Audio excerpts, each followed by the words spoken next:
Bonjour mesdames, bienvenue aux méditations quotidiennes au féminin. Aujourd'hui, le titre est « Femme reconnaissante ».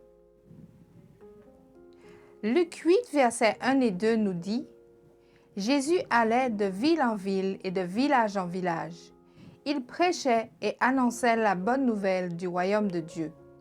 Les 12 étaient avec lui. » Le chapitre 8 de Luc suggère qu'après l'incident survenu dans la maison de Simon, l'ancien lépreux, Jésus poursuivit sa mission de ville en ville. Mais cette fois, ce n'était pas seulement ses disciples qui l'accompagnaient. Il est écrit, les 12 étaient avec lui et quelques femmes qui avaient été guéries d'esprits mauvais et de maladies. Marie, appelée Madeleine, de qui étaient sortis 7 démons, Jeanne, femme de Chouza, intendant d'Hérode, Suzanne et plusieurs autres qui les assistaient de leurs biens. Luc 8, versets 2 et 3. Quel changement radical! Des femmes qui avaient été guéries et délivrées d'esprits malins, comme le démoniaque guéranésien, pouvaient s'asseoir à côté de Jésus et le servir, non seulement de leurs mains, mais aussi de leurs ressources économiques. Ce groupe de femmes apparemment inconnues ou rarement nommées occupèrent une place importante dans le progrès de la prédication de l'Évangile.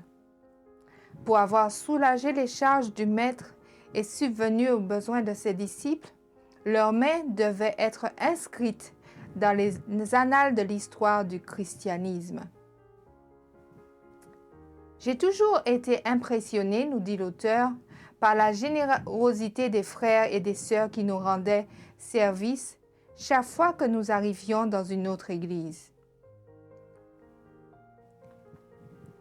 Beaucoup venaient à notre nouvelle demeure, encore désordonnée, pour nous aider à mettre les choses en place et nous apporter des provisions. Ces mains sont des anges qui allégeaient nos tâches. Je crois que Jésus appréciait beaucoup l'aide de ces femmes reconnaissantes.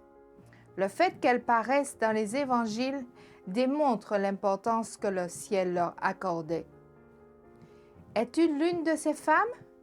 Le Christ veut être tes mains, tes pieds et tes lèvres. Les anges peuvent faire de grandes œuvres par ton intermédiaire.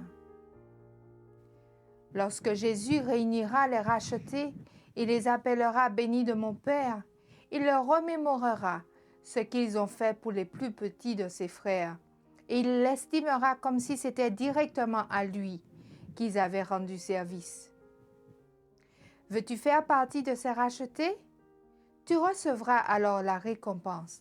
Entre dans la joie de ton Maître.